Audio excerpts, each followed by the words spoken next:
Hey everyone, this is Matt at the Patriot Party, and today we have a very special show. We are doing a live interview with Jackson Lahmeyer. You guys and gals can expect a very interesting interview with Jackson, a member of the White House Faith Council, published author, and founder of Pastors for Trump. Y'all can find Jackson's website and social media links at the bottom of the description page for this podcast. Please check them out and support Jackson. Now let's give a very warm welcome to Jackson. Jackson, it's a pleasure to have you on the show. Hey, it's an honor. Thank you so much and love all that you're doing. Thank you so much. So tell us a little bit about yourself. Well, I'm the pastor of Sheridan Church here in Tulsa, in Oklahoma City. I've got a beautiful wife named Kendra. We have 5 kids from the ages of 5 to 15. Wow. And, I dabble a little bit in politics, I guess. And so I'm having a lot of fun, though. Cool, cool. It's an unfortunate chain of events that went down with Charlie Kirk. What do you think? Well, Charlie was a really good friend of mine. We were babies whenever we first met, and all of, just going out and speaking at events. And America lost a legend with Charlie Kirk, and the body of Christ lost an ambassador to an entire generation. I called him America's youth pastor because he was able to reach a lost generation that people said was unreachable. Charlie was able to do it. And Erica, obviously losing her husband, 2 kids lost their father. Many of us, we lost a friend. However, Charlie Kirk gained his eternal reward. And he heard the words that I want to hear. Well done, my good and faithful servant. And so Charlie's now a part of that great cloud of witnesses that is cheering us on. I mean, Charlie's more alive today than either of us are. And so he's in the presence of the Lord. And so we rejoice for him. And then the question becomes, how now shall we live in the aftermath of what took place? And we got to pick up that bloodstained microphone, and we've got to live for truth, stand for truth, speak the truth, and honor Charlie Kirk's life in that manner. Well said, well said. So you were personally present when President Donald Trump signed the executive order to form the White House Faith Council. Tell us about that and your work exposing systematic anti-Christian bias inside the DOJ, FBI, and IRS. Yeah, one of the things I love about President Trump is he's not like typical politicians who on the campaign trail promise you the world and then deliver on nothing at all. When I was leading Pastors for Trump, it was the coalition of pastors during the 2024 campaign. And President Trump made the pastors a promise. He said that if he was to get back into the White House, he would do something no president has ever done before. And that is to have a faith office in the White House, a standalone office with a direct report to the commander in chief. And so President Trump obviously won the election, and then he kept that promise immediately. He signed the executive order to establish a faith office, which is meant primarily to protect religious liberty here in the United States because, unfortunately, under Barack Obama, accelerated under Joe Biden, there had been a targeting of people of faith, specifically Christians, among the federal government from the DOJ, FBI, ATF, but particularly the IRS, coming and just turning people's lives upside down for no other reason than they were conservative Christians. And so the president wanted to make sure that we resolve these issues and they never happen again. So another thing he did was he launched the Anti-Christian Bias Task Force to root out the anti-Christian bias that is in our federal government. So it's been a journey. It's been a great journey to be on. Grateful for President Trump making this a primary issue. Not only has our government targeted people of faith, but so has our culture. This will blow you away. In 2018, there was 50 attacks on Christian churches in America. So that's less than one per week. In 2024, that number spiked over 700%. There was 415 attacks on Christian churches in 2024, which is more than one per day. So not only has there been an attack upon Christianity from the government, but also from our culture. And so we are in a war right now. It's a spiritual war. We're fighting. I believe we're winning. And a lot of it is in thanks to the leadership of President Trump. Yeah, I reported. I'm sure that does surprise a lot of our listeners, but I actually did a whole long story last year on the rise in the attacks on the church and how it had gone from to over 400 and some. Yeah. And it is crazy. It is absolutely crazy, crazy. But what you're talking about sounds like a really righteous movement. I think it is. I think it's a necessary movement as well because religious liberty is like foundational to the American experiment.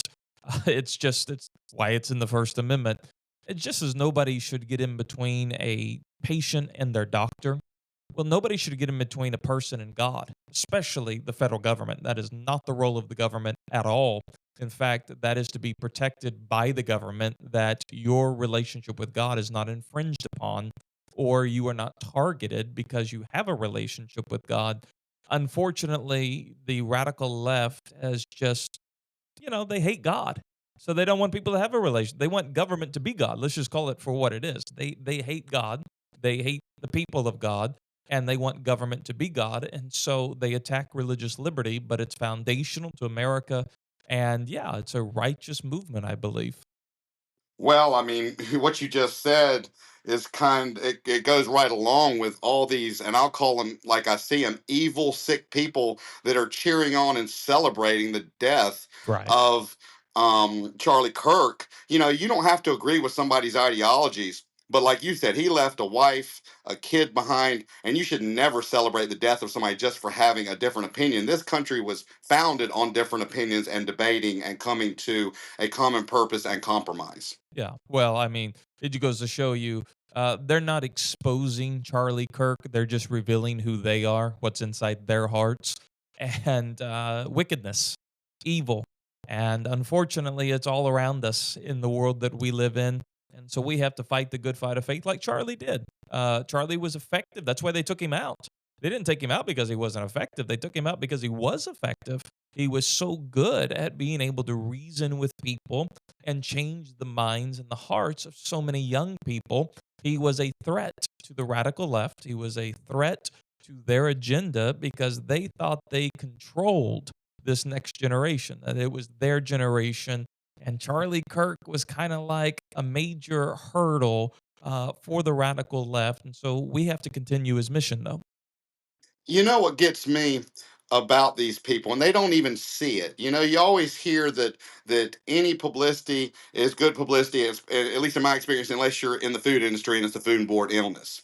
And these people, it's almost the same thing that they did. Unfortunately, somebody had to die, but it's almost the same thing they did with President Trump last year with this lawfare.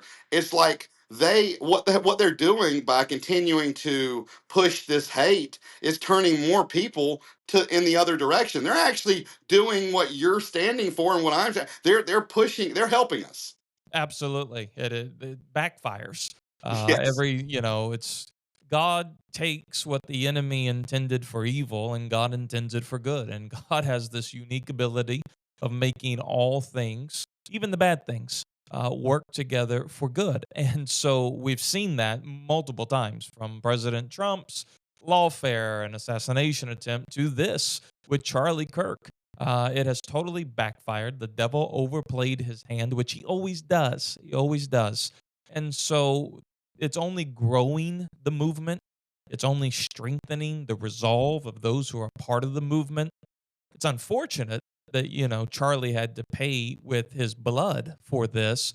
But, Charlie was a man that lived a full life in 31 years. He accomplished more in 31 years than what most people would do in, 31 lifetimes. Yeah, I didn't agree with everything. Not his movement was super right. I didn't agree with everything, all his perspectives. But one of it, and this is really small in comparison to all these other people that lost stuff. But one of my goals in my career and doing this movement, I really in the future was looking forward. I mean, that was one of my things that I kind of set for myself. I was really looking forward to having a friendly debate with him. I really wanted to on a topic that we may not have agreed on. I wanted to have a friendly debate Yeah. with him. Once things got more steam and more momentum, I really wanted that. And I hate that, and like I said, that's small in comparison to what everybody else has lost, and what the country gained too in a martyr, like you said, that's pushing everybody towards, and like we said with the social media, that's pushing everybody towards that. I want to get back onto a couple things with this faith council. I remember last year when I did the story, not only was the church being attacked by people, like physically attacked, but banks and things were like canceling bank accounts and targeting them. And then if they wanted to reopen them, if my memory serves me, because it was over a year ago, I've done a lot of news, but I think that they wanted to know, like, who do you support politically and stuff before they would let them reopen the account when they pushed back. I know that that what you're doing, the government is bound, by the Constitution, whereas private industries aren't. So, what do you think, in your opinion, is a way to push back against the private industries that want to do the same kind of targeting that the government was doing or is Well, doing? things just like this, exposing that such and such bank is doing such and such practices, and then people with their dollars no longer use that particular bank, and all of a sudden, when the money evaporates, they'll no longer be so concerned about whether you're a Christian or not. They won't have that policy. It's money, money, money, money. It's We live in a capitalistic society, and if you want to really have genuine change, you do it through your dollars. We live in a marketplace, a free marketplace, and if you like banks that bank Christians, well, go bank there. I venture to say most Americans, if they knew that a particular bank was debanking Christians, they would pull their money out immediately and go to a bank that is not. So that's why this type of thing is so important, because the Bible says that my people perish for a lack of knowledge. And a lot of people, they just don't know all that's going on. There's so much going on. There's so much information out there, misinformation, disinformation, all the stuff. And so as people come to learn, I think we saw it with Cracker Barrel. Cracker Barrel decided to make a decision that wasn't popular with their base, and they lost $100 million in one day. And then they made a decision. Okay, we're going to go back to what our customer base wants. So that's the method in the private sector. That's the method in the private sector, is we fight with our dollars. But in regards to the government sector, we have constitutional rights.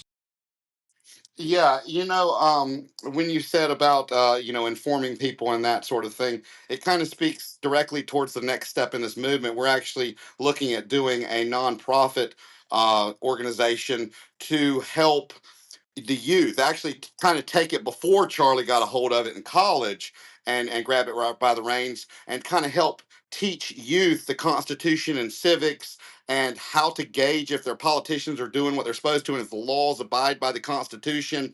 Because did you realize, and I didn't realize this until a couple of weeks ago when I was doing some research, but did you realize less than 1 in 5 Americans know the three branches of government? Really? Oh, I Yes, mean, less than 20%.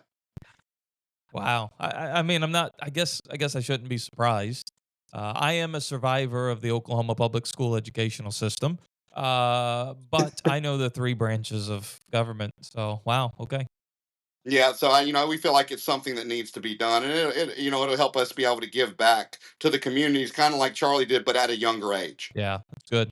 Good. That's a wild stat. That's a sad stat, actually.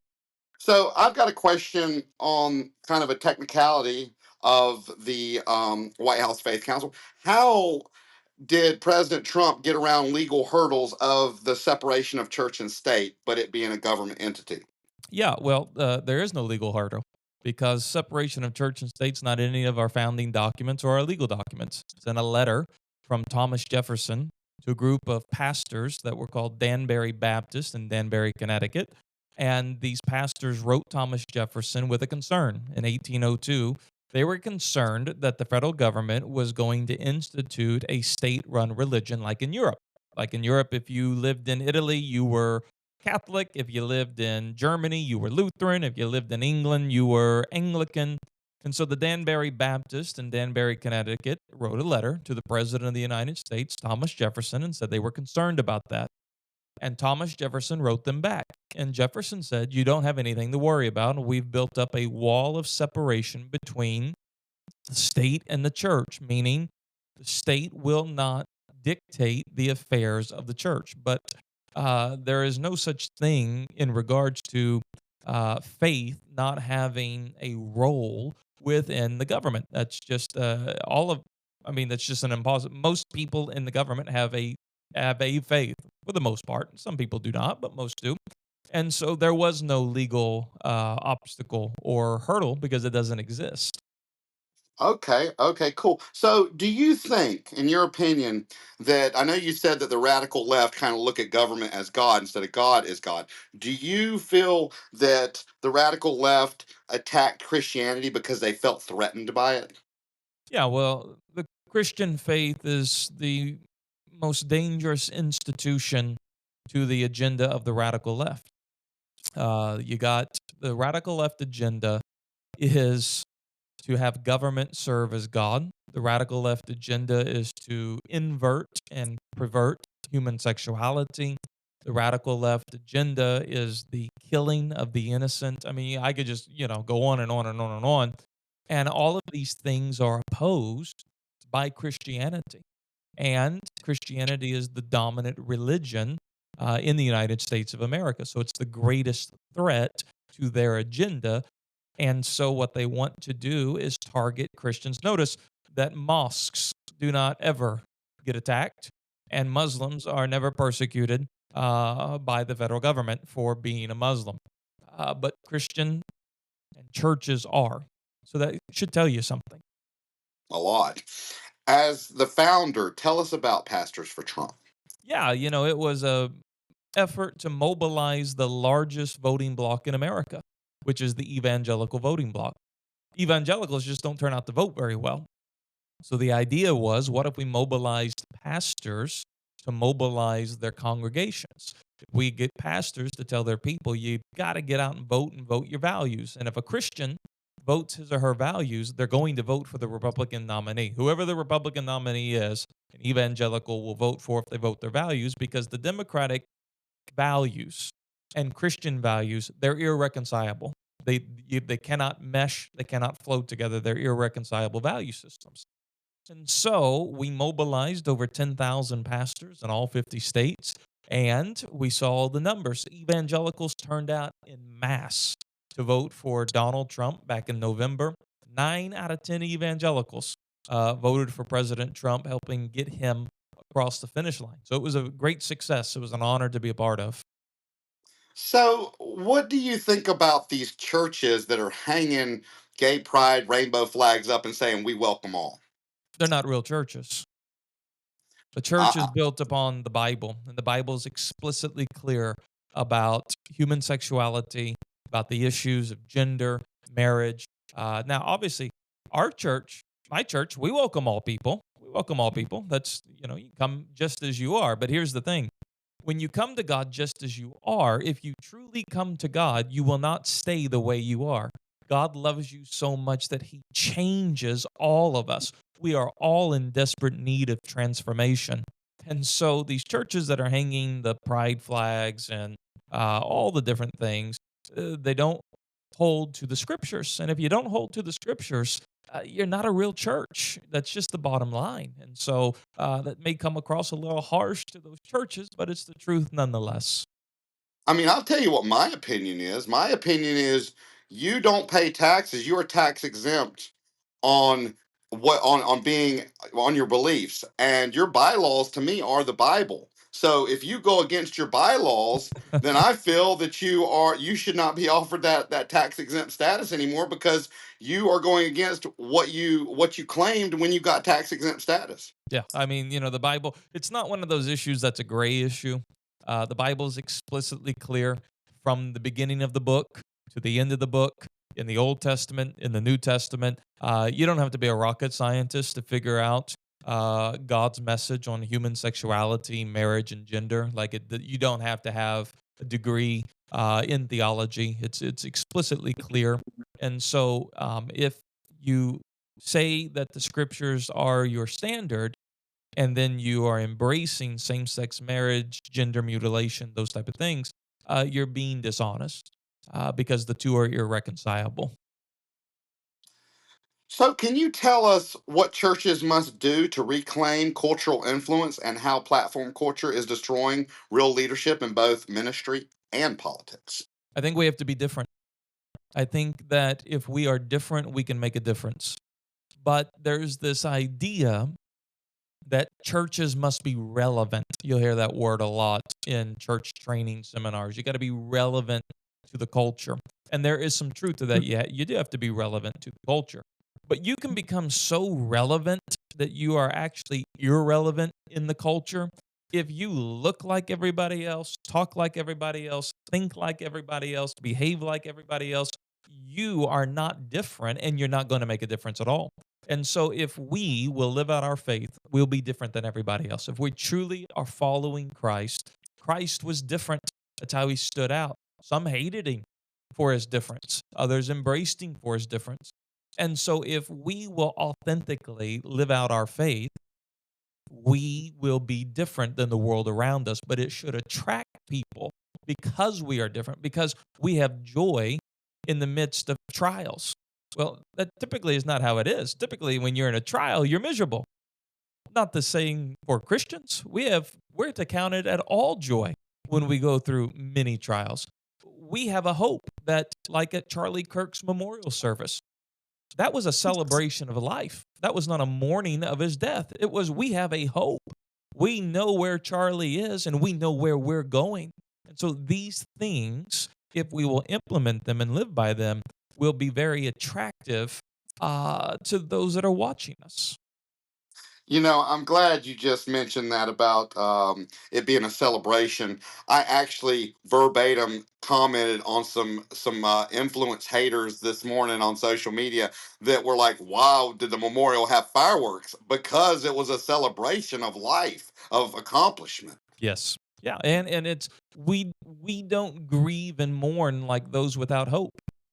We have a hope that Charlie is not dead. Charlie's more alive than us. He has entered into eternal life where all of us are eventually, as we are followers of Christ, we're going to be with him as well. I'm sure most of us can agree that no matter what faith you are, the country was much better off when we had more of it. Oh yeah, listen. If you're an atheist, you want everyone else in the country to be a Christian, though. I mean, like you can be an atheist, but if you're smart, you're going to want everybody else to be a Christian because Christians, if they really are, they're going to obey the law. They're not going to rob from you. They're not going to murder you. They're going to treat you like they want to be treated. So it's like even if you are not a person of faith, you want everybody else in your society to be genuine people of faith because it's going to be better for you. So society is only better when faith is involved. True, true, true. So tell us about your powerful new book, Chasing the Wind. Yeah, I got it right here actually. Chasing After the Wind. Daryl Strawberry, the great baseball player, wrote the foreword for me. And the book is all about how do you achieve and catch what all of us are chasing. And all of us, regardless of our political affiliation, our ethnicity, our backgrounds, we all are chasing happiness. That's what all of us want to be. All of us want to be happy. That's why we do what we do. Some people will do some not so good things trying to be happy. They'll get addicted to drugs or alcohol in the pursuit of happiness. Others, they'll get addicted to having material things or relationships. And so we all want to be happy. Like for me, why do I eat Oreos late at night? Is it because they're good for me? Not at all. I know they're not good for me. But what do? They make me happy. They make me feel good. That's why I eat them. That's why I eat them. We all want to be happy. But happiness is like the wind, it's elusive. You try to catch it, you chase it, but it's kind of like you think if I just had this, then I would be happy. And you get the this, and you come to find out you're not really happy. So you chase something else. And so the book is all about how can you catch the wind? How can you have real happiness, joy, peace, and contentment in a world that is crazy all around us. I mean, we live in a crazy, crazy world, but you can catch the wind. And that's what the book is, very practical, how to be happy in the midst of a lot of unhappy times. Well, let me ask you this. I mean, in my mind, and you may disagree and push back, but in my mind, to find true happiness, you have to find that within, whether it be spiritual or whatever. You can't chase external, it's got to be internal. Yeah, everything that is external promises you true happiness, but it always lets you down. That's Mhm. that's the thing. That's why we're chasing the wind. We chase everything our entire lives. And Coach Lou Holtz put it best. He said, if you want to be happy for an hour, go eat a steak. If you want to be happy for a day, go play around the golf. If you want to be happy for a week, go on a cruise. But if you want to be happy for a lifetime, you got to get to know Jesus. It's the only way, because in the presence of God, there is what the Bible describes as the fullness of joy. The fullness of joy is found in the presence of the Lord. And the joy of the Lord is my strength. So, how do I have strength to withstand this crazy world? I must have the joy of the Lord. And the joy of the Lord is found in the presence of God. So if I'm going to withstand everything this world throws at me, I've got to have joy. And that joy comes from being in the presence of God. It doesn't come from money. It doesn't come from power, fame, relation. None of those things can bring me true happiness. And so that's why I say we're all chasing the wind. Chasing all, I mean, advertising sells you on this will make you happy. And you get it. And then you sell it at a garage sale 2 years later because it didn't fully make you happy and you chase something else. And so you don't have to chase the wind your entire life. You can catch happiness, but it's only found in Christ. I love it. I love it. So, Jackson, if you could leave this audience with one piece of advice, what would that be? Well, I think the most important thing right now in the season that we are in, that we honor the legacy of Charlie Kirk by living out his simple message. Charlie's message was simple: get married, have children, love your country, but most of all, follow God. And that's it right there. It's a very basic message. Get Keep it married, simple. love your wife, love your kids, love your country, and follow God and serve Him in everything you do. And that, if we do that, America will be great again. I promise. I promise. I like it. Is there anything that I missed in our talk here? Is there anything that you want to tell the audience that maybe I didn't go over? No, I thought you did great. Great interviewer. I very, very smooth flow. Well, thank you, thank you. Can you please hang around in the studio for a minute while I wrap this up, and then we Sure. can chat? Thank you so much. So let's all thank Jackson Lahmeyer for joining the Patriot Party. And to all of you out there, stay safe. And don't forget to catch our Saturday morning show at 10 a.m. Central Standard Time, where truth meets every corner of the news.